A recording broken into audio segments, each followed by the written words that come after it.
अब तक आपने देखा इलाहाबाद, झांसी, कौशाम्बी, ललितपुर। अब तक 31 जिलों से नुक्कड़ बहस और अब देखिए यूपी के एटा से नुक्कड़ बहस। एटा पश्चिमी उत्तर प्रदेश का एक ऐसा जिला जहां की जनता विकास के लिए हर राजनीतिक दल पर आरोप लगाती है।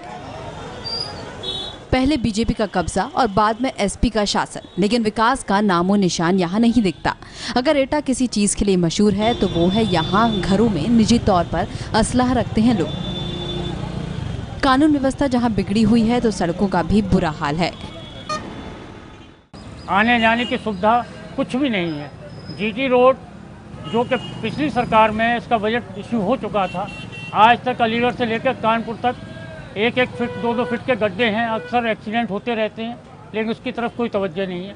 एटा में 4 विधानसभा सीटें हैं और चारों सीटों पर अखिलेश सरकार के विधायक हैं। 2008 से पहले एटा बीजेपी का गढ़ रहा है। पूर्व मुख्यमंत्री कल्याण सिंह यहां से सांसद रह चुके हैं और वर्तमान में कल्याण सिंह के बेटे राजवीर सिंह यहां से बीजेपी सांसद हैं।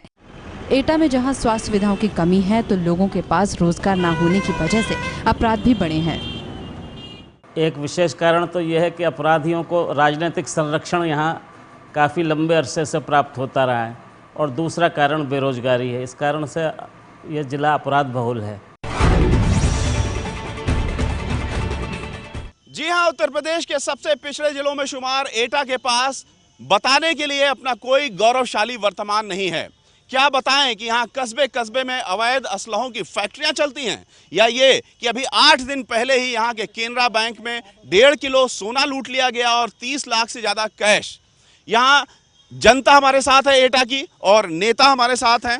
हम बात करेंगे कि क्या है एटा की शान और क्या है यहाँ का वर्तमान। कोई बड़ा इंस्टीट्यूट यहाँ नहीं है और ना ही शिक्षा के अन्य साधन मौजूद हैं। किस बात पर गर्व करता है एटा, यहाँ की जनता बताएगी और नेता बताएंगे कि क्या दिया है उन्होंने। हमारे पास सबसे पहले हम नेताओं का परिचय करा दें।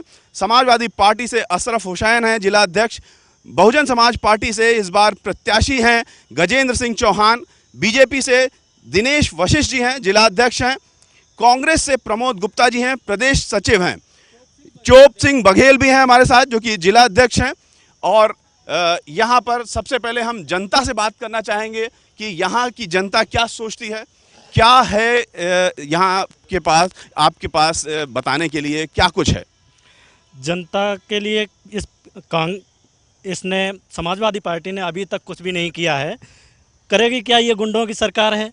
यहाँ पर लूटपाट हमेशा मचा हुआ रहता है। आज ही कुछ ही दिन पहले यहाँ पर केनरा बैंक का जो लूट हुआ है उसमें खुलासा बात है कि यहाँ के नेता हैं, उसमें नेता हैं। कैराना कांड। एटा पे किस बात पर गर्व है आप लोगों को? एटा में क्या है? एटा में गर्व करने की सरकार की ओर से कोई बात नहीं है। किसी बात पर गर्व नहीं किया जाता सरकार के द्वारा। और सरकार के जो आजकल जो प्रचलन चल रहा है झूठे वायदों का। छोटे से शहर में 32,000 से ज़्यादा लोग अपना असलाह रखते हैं। असला तो यहाँ हर घर में आपको मिल जाएगा। गांव-गांव में यहाँ असला की फैक्ट्रियाँ खुली हुई हैं और गुंडागर्दी चरम सीमा पर है। कोई शिक्षण संस्थान है यहाँ बड़ा? राजनीतिक पार्टी चाहे कोई रही हो, वर्ष दर वर्ष एटा की जो प्रगति है वो भगवान भरोसे है। शिक्षा की स्थिति ये है, यहाँ सिर्फ मुन्ना भाई पैदा होते हैं। स्वास्थ्य की स्थिति ये है कि राजनीतिक प्रभाव में यहाँ सिर्फ झूठे मुकदमे लिखाए जाते हैं। और यहाँ की सड़कों की ये स्थिति है कि एनएच में सिर्फ एटा एकमात्र जनपद यहाँ ऐसा है जहाँ पर बाईपास नहीं दिया गया, सारी जगह बाईपास दिए गए हैं। समाजवादी पार्टी से बात करना चाहेंगे कि क्या सर आप लोगों ने दिया है एटा को? देखिए, एटा में सबसे अच्छी बात जो है, यहाँ से अच्छा सांप्रदायिक सद्भाव कहीं नहीं है उत्तर प्रदेश में।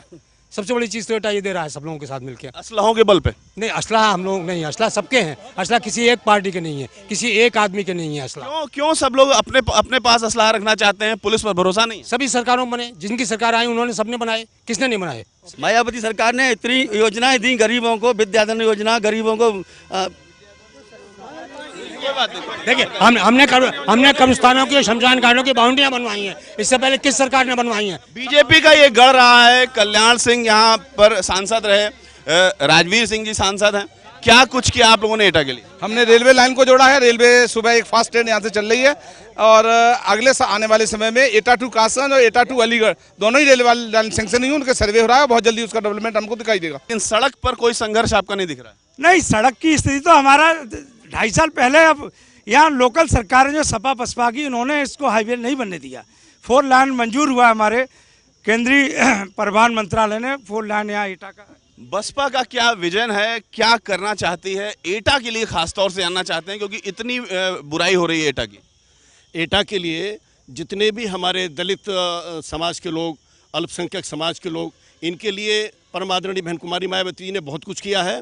और जिस तरह से हमारी अलीगढ़ मुस्लिम यूनिवर्सिटी माननीय सर सैयद साहब के बाद में किसी ने भी नहीं खुलवाई, लेकिन बहन जी ने उर्दू अरबी फारसी यूनिवर्सिटी लखनऊ में खुलवा के दी।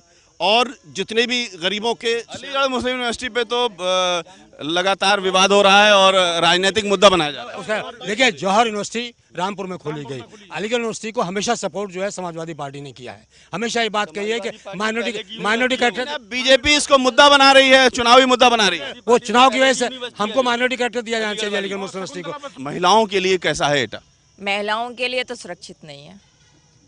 आए दिन कोई ना कोई घटना घटती रहती है महिलाओं के, कभी पर्स छिन जाते हैं, कभी चैन छिन जाती है, कभी उनसे गुंडागर्दी होती है। बताइए किस तरह से? नहीं, महिलाओं के लिए जो ना, यहाँ महिलाओं के लिए, सभी के लिए मैं कह रही हूँ कि जैसे ट्रॉमा सेंटर होना चाहिए, मेडिकल इंस्टीट्यूट होना चाहिए, गंभीर बीमारी और दुर्घटनाग्रस्त लोगों के लिए। एटा में कुछ भी नहीं है। ये बताइए कि महिलाएं आपके सामने कह रही हैं कि महिलाओं के लिए सुरक्षित नहीं है एटा, लॉ एंड ऑर्डर की समस्या है। ये समस्या पूरे यूपी में बताई जाती है। नहीं, ये एटा में बहुत अच्छी है, एटा में बिल्कुल सुरक्षित है महिलाएं। आप देखिए, लोग कहीं जा सकती हैं, कहीं जा सकती हैं, कहीं आ सकते हैं, यहाँ कोई इस तरह की समस्या नहीं है। महिलाएं आपके सामने बोल रही है, लेकिन आप मानने को तैयार नहीं है। कोई बात नहीं, कोई बात नहीं। मेडिकल की सुविधा नहीं है, कोई ट्रॉमा सेंटर नहीं है। नहीं, मेडिकल की सुविधा है, आगे बढ़ रही मेडिकल सुविधा। ब्लड बैंक तक नहीं है। एटा में ब्लड बैंक तक नहीं है। और ताजा उदाहरण दे रहा हूँ, अभी अभी मिराजी थाने में कम से कम 5 महिलाएं हॉस्पिटल में इमरजेंसी में पड़ी हुई हैं। 5 महिलाएं अभी अभी मैं देख के आ रहा हूँ, जिला अस्पताल में 5 महिलाएं पड़ी हैं। कोई ट्रीटमेंट का साधन नहीं है यहाँ पे, औरतों का कोई डॉक्टर नहीं है, ब्लड बैंक की कोई सुविधा नहीं है, यहाँ पे लोग मर जाते हैं। तरह से दिक्कतें। मान्यवर स्थिति ये है कि एटा में कोई व्यवस्था नहीं है, यही व्यवस्था है। कहीं कोई किसी की सुनने वाला नहीं है, मर्डर हो जाते हैं और हत्या हो जाती है, लूट हो जाती है। आज तक वर्कआउट। लेकिन नेताओं से ये जरूर कहना चाहेंगे कि यहाँ जनता अपनी समस्या बता रही है, लेकिन उस समस्या से सिरे से नकार रहे हैं नेता और साफ कह रहे हैं कि यहाँ पर कोई समस्या नहीं है। इस तरह से सिर्फ नकार देने से काम हो जाएगा? ये महिलाओं के लिए क्या, आम जनता के लिए 108 एम्बुलेंस की व्यवस्था की है। 5 मिनट में आदमी अस्पताल जा सकता है, महिलाएं जा सकती हैं इंटीरियर से, सारे अस्पतालों में हर तरह की व्यवस्था है। प्रतिनिधि के मुंह से आपने विकास की बात नहीं सुनी। ये सिर्फ हिंदू मुसलमान में बांट के हमारे वोट लेना चाहते हैं, न एटा का विकास किसी का। यही दुर्भाग्य है कि जो जनता है वो अपनी बात कह रही है, अपनी समस्याएं कह रही है, लेकिन नेता वही रटा रटाया बयान दे रहे हैं कि नहीं, सब कुछ ठीक है। रविकांत, एबीपी न्यूज, एटा। 2017 विधानसभा चुनाव 1 साल पहले यूपी के हर जिले का हाल। कल देखिए यूपी के प्रतापगढ़ से नुक्कड़ बहस दोपहर 1:30 बजे।